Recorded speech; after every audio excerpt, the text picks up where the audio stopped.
So you think you can use actually in Portuguese just by saying atualmente? Or that pretend is the same as pretender? Cuidado! Esses são os famosos falsos cognatas, também conhecidos como falsos amigos. Eles podem te colocar numa enrascada, ou numa cilada, num perrengue, se você assistiu esse vídeo aqui.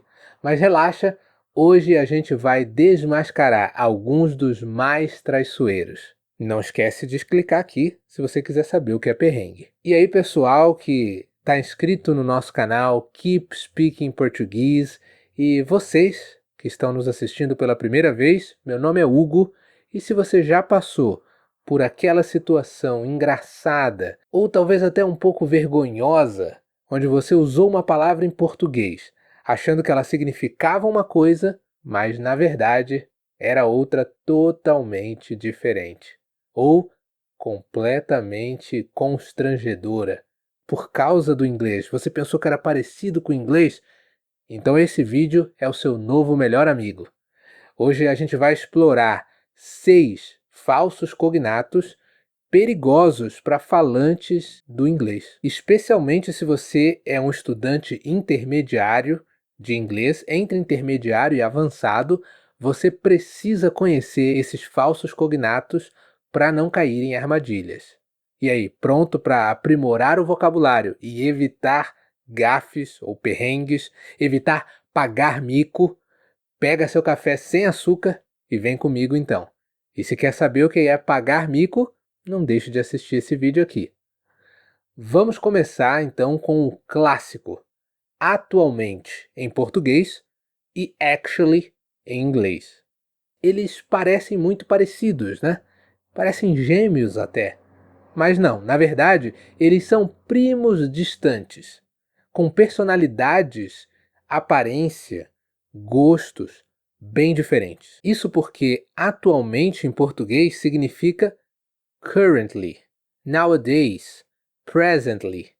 Por exemplo, atualmente estou aprendendo português. Atualmente estou aprendendo muitas gírias brasileiras. Currently, I'm learning many Brazilian slangs. Currently, I'm learning Brazilian Portuguese. Já actually, em inglês, a gente costuma usar in fact, really, na verdade, realmente, em português. Se você quer dizer actually em português, o correto seria você dizer na verdade ou realmente. Por exemplo, eu achei que seria mais fácil, mas, na verdade, é bem desafiador. Qual é a armadilha aqui? Se você disser atualmente, eu não gostei do filme, um brasileiro vai entender que agora, currently, I didn't like the movie, o que soa estranho ou pode até passar outra ideia. O correto para expressar a ideia de actually, I don't like the movie, seria na verdade, eu não gostei do filme. E uma dica a mais aqui, pense em atual, current. Atualmente tem a ver com o tempo atual. E para actually, use na verdade. Relacione assim. Simples assim. É muito mais simples depois que a gente entende, né? Agora, falso cognato 2. Realizar. Ou to realize. Não. Esse pega muita gente. Realizar em português e to realize em inglês também são coisas totalmente diferentes. Realizar em português significa to carry out, to accomplish, to make something real, to fulfill. Por exemplo, ele conseguiu realizar o seu sonho de viajar pelo Brasil. Isso significa he managed to fulfill his dream of traveling through Brazil. Ou vamos realizar uma festa. Ou então, vamos realizar uma festa no próximo sábado. We're going to hold or carry out a party next Saturday. Agora, to realize em inglês significa perceber em português, dar-se conta de algo. Em português, para essa ideia, usamos verbos como perceber ou a expressão dar-se conta. Por exemplo, I realized I forgot my keys. Seria algo como eu percebi que esqueci minhas chaves. Ou eu me dei conta de que esqueci minhas chaves. É bem parecido até com o espanhol, dar-se cuenta, né? A armadilha, dizer eu realizei que estava errado, não faz o menor sentido em português. O correto seria eu percebi que estava errado, eu me dei conta de que estava errado. E um lembrete aqui para você. Realizar tem a ver com tornar algo real, uma ação, um evento. Perceber, sim, é sobre uma constatação mental, sobre uma percepção. Falso cognato 3. To support, esse pode gerar algumas confusões bem interessantes. To support, suportar. E to support, eu acho que nem irmãos e nem primos distantes não são. Isso porque suportar em português geralmente significa to bear, to endure, to put up with. E geralmente tem a ver com algo desagradável. Por exemplo, eu não consigo suportar esse barulho. Bem real, né? I can't bear this noise. Ele teve que suportar muitas dificuldades. He had to endure many hardships, many difficulties. Já to support, em inglês, tem o sentido de apoiar emocionalmente, financeiramente, ou torcer por um time, sustentar fisicamente. Então, em português, para essas ideias, e preste atenção, por isso que eu digo ideias, não palavras. Nós usamos palavras como apoiar ou torcer. Por exemplo, I support your decision. Eu apoio sua decisão. I support that team. Eu torço para esse time. Então, se você disser, a armadilha aqui, né? Se você disser, eu te suporto muito para um amigo brasileiro, querendo dizer que você apoia esse amigo brasileiro, ele pode entender que você não aguenta mais ele e tem que tolerar ele com dificuldade. Então, o ideal seria eu te apoio muito. Para você não errar, suportar é sobre aguentar algo, uma dificuldade geralmente. Apoiar é sobre dar suporte, dar incentivo.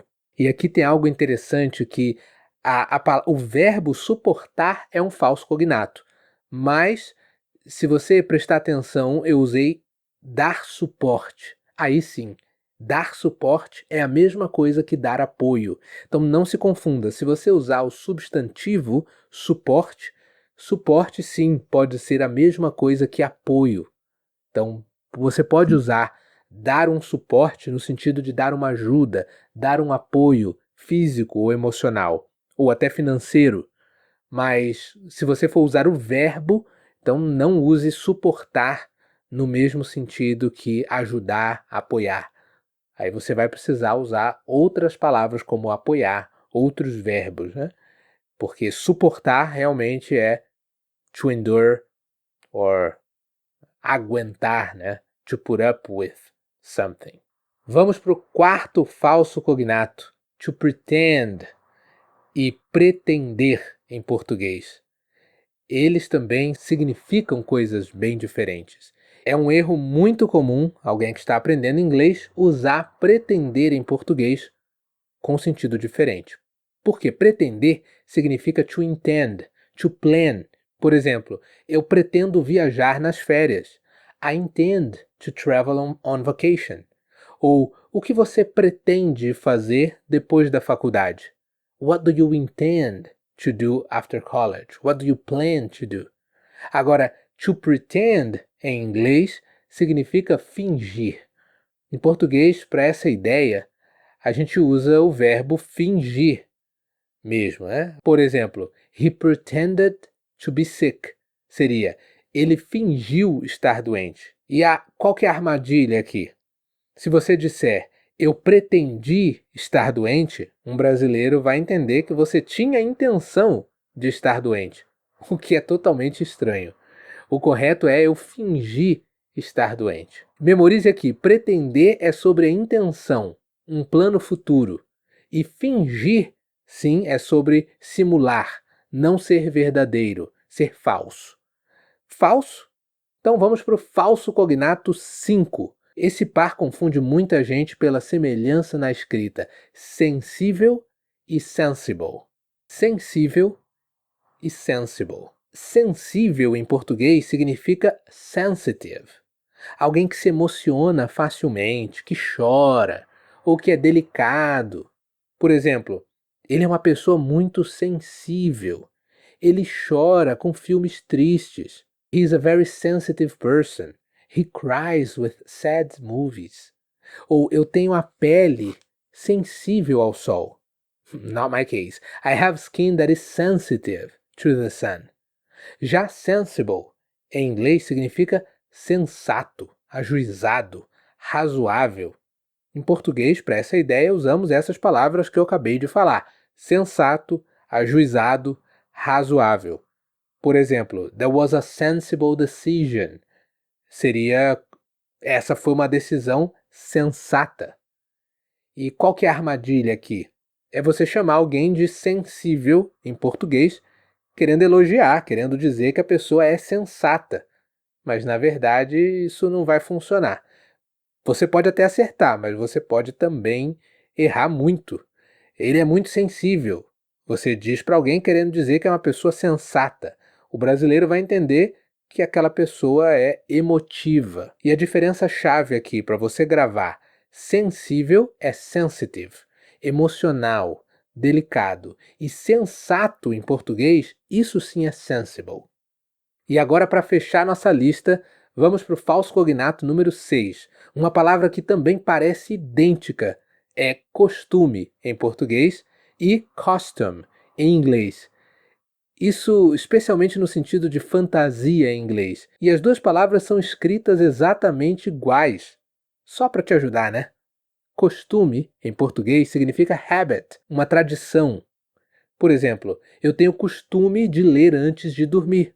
I have the habit of reading before sleeping. Ou é um costume local celebrar essa data.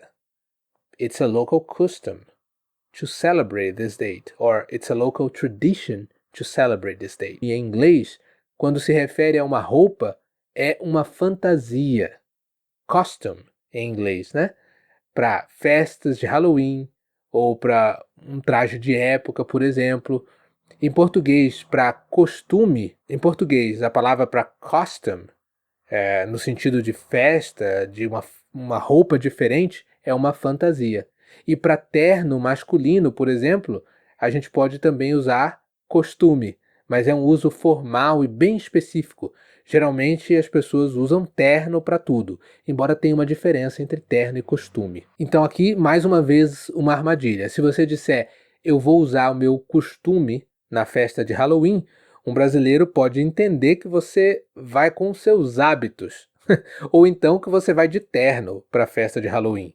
O correto seria, eu vou usar minha fantasia na festa de Halloween. O foco aqui está sempre no contexto. Costume é um hábito, uma tradição. Fantasia é que é o costume, de festa. E agora vamos para uma rápida recapitulação com uma dica extra. Vamos relembrar rapidinho os falsos amigos que vimos hoje. Primeiro, atualmente não é actually. Lembre-se, atualmente é currently. Actually é na verdade. Na verdade, actually é na verdade. Segundo, to realize não é realizar.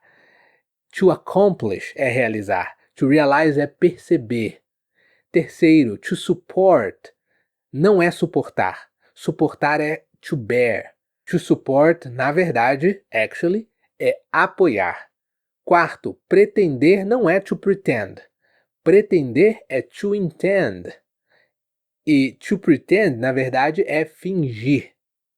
E sensível não é sensible. Sensível, it's sensitive. E sensible, na verdade, é sensato. Último, custom não é costume. Custom é fantasia. Costume é hábito. E agora, a melhor dica para evitar essas armadilhas é sempre prestar atenção ao contexto quando você estiver ouvindo. E na dúvida, consultar esse vídeo aqui novamente ou perguntar para algum nativo. E claro, consumir muito conteúdo em português, como esse vídeo, como nosso podcast. Don't panic, keep speaking Portuguese. e como a nossa comunidade também no Patreon. E aí, qual desses falsos cognatos já te pegou de surpresa? Ou você já pagou mico com alguma situação usando algum desses? E tem algum outro que você conhece e que não entrou nessa lista, mas é super traiçoeiro? Deixa aqui o seu comentário, porque eu gosto de saber que experiências vocês têm tido no aprendizado do português brasileiro. Essas trocas nos comentários são valiosíssimas e eu vou responder a cada um.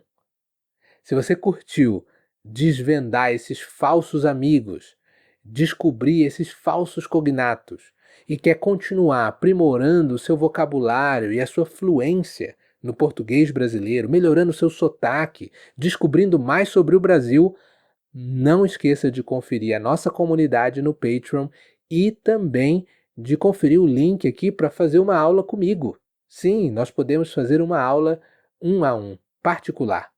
Confere o link na descrição. E claro, se esse vídeo foi útil para você, cara, deu trabalho fazer. Então, manda aquele like, se inscreve no canal, ativa as notificações que isso ajuda bastante a gente a continuar fazendo vídeos. E assim também você não vai perder nenhum vídeo que a gente fizer. Sua ajuda faz toda a diferença para esse canal continuar crescendo e levando português brasileiro para mais pessoas. Muito obrigado por assistir. Continue estudando, continue curioso, não tenha medo de perguntar, não tenha medo de errar. E a gente se vê em um próximo episódio. E não esqueça, um abraço, don't panic, keep speaking Portuguese.